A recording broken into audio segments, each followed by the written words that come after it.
From having the perfect chemistry with his co-stars to some of the most heartwarming, emotional moments fans have ever seen on screen, Grant Gustin's Flash might actually be better than Ezra Miller's. Here's why. For starters, Grant's Flash has emotional depth, and he is more of a romantic. Since the CW's The Flash has been on for a long time, Barry's character has had time to grow and change. He's had some pretty touching storylines with his parents, his friends, and others too. This change has been shown in small ways, such as how Barry's once boyish attitude has now made way for wisdom. To his credit, the DCEU Flash has also been given an emotional arc about his father being locked up, as Barry has tried very hard to get him out. But I have to say, this didn't get as much attention as it could have. So the funny parts of Miller's Flash are what stand out. Again, in defense of the DCEU's Flash, he only had a moment with Iris West for a split second in Zack Snyder's Justice League. But it's clear that he's not a very romantic character. The most important thing to this Flash is to be liked and included, not to find a stable relationship. And hey, I get it. Here, I'm so sorry, I'm late. But Grant's Flash, on the other hand, is a passionate person who looked for love because he knew it would make him happy. This Barry Allen wanted to be in love, and his feelings for Iris are so strong that when people think of the CW's The Flash, they think of the couple. The way he acts and talks as a romantic figure makes him seem like a real gentleman and a nice person. One thing's for sure, the CW's Flash does have a better love life than Ezra's version. But on the other hand, Ezra's Flash is hilarious and unique. Oh, it's like a cave.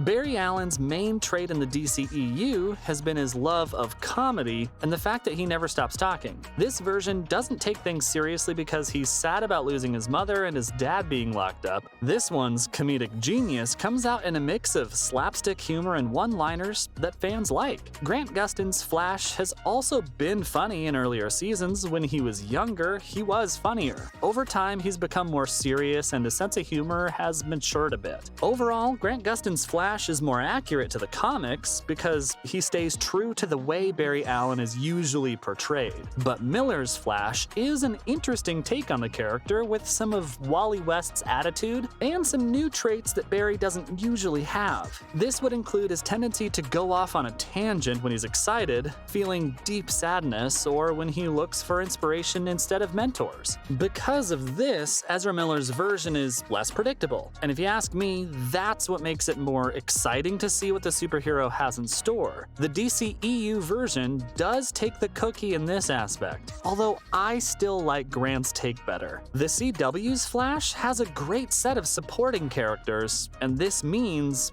Barry has better chemistry with his teammates and a relatable personality. Grant Gustin's version of the Flash has had a good relationship with supporting characters. Whether they are his friends or the powerful bad guys, he's had close relationships with his team and other superheroes, like Green Arrow and Supergirl, with whom he shared sad, happy, and tense times with. Honestly, it's really heartwarming. This has worked for a long time because of the way things have changed over time. For example, Barry and Oliver are friends, but later, Oliver becomes a mentor to Barry, which builds their relationship even more. In the DCEU, Ezra Miller's Flash didn't have much to do with Aquaman or Superman. He also mostly just joked around with the other characters. So I have to say, the CW's version's general personality is that he's a nice person to be around. He's helpful to his friends, a good son, a good leader, and a good student, and a model person who fits in every situation. But don't be fooled, guys. He's not a one-trick pony, because Barry has sometimes done bad things when the situation called for it. A meta who commits telepathic assaults on people shows up the same day Despero claims I'm gonna lose my mind. Ezra Miller's version has acted like the youngest child, never taking anything quite too seriously, and most people wouldn't think of him as a shoulder to cry on. Grant's version of Barry just gets along with everyone really well. Even the toughest people joke around with him in the show. He just has a very bubbly personality. But this is for sure, that Grant deserves a better suit and his Flash doesn't have many big mind-blowing moments. Ezra has the better suit and he's had many heroic moments. When Grant Gustin's Flash and Ezra Miller's Flash met during Crisis on Infinite Earths, Gustin's Flash said that Miller's suit was way cooler than his, and I have to agree here. Seems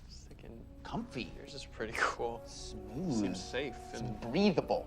This was a reference to the fact that Gustin's suit is made to be comfortable, but Miller's looks more elegant. This one really shows how fast the Scarlet Speedster is, making the character look like a real-life Thunderbolt. Grant Gustin's suit isn't bad, but it looks like what most cosplayers wear. On the other hand, Ezra Miller's suit looks like it was perfectly tailored just for him. The Flash, played by Grant Gustin, went through the whole thing with the Anti-Monitor and the Crisis on Infinite Earths, but he didn't get the most epic moments to himself. Instead, he was a supporting hero in the big fights, giving Green Arrow or Supergirl the lead for the big things. Have failed this universe.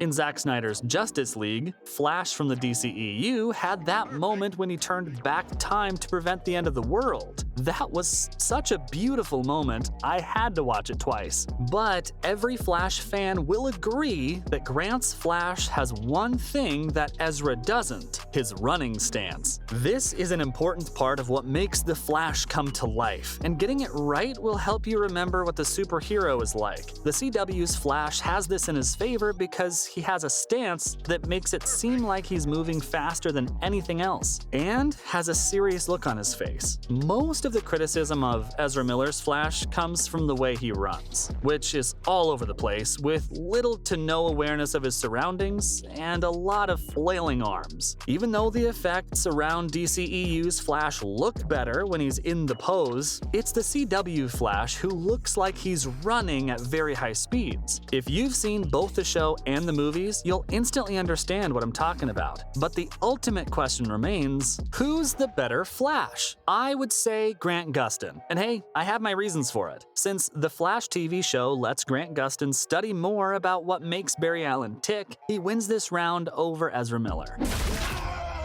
There you go. Use your anger. Just like I did.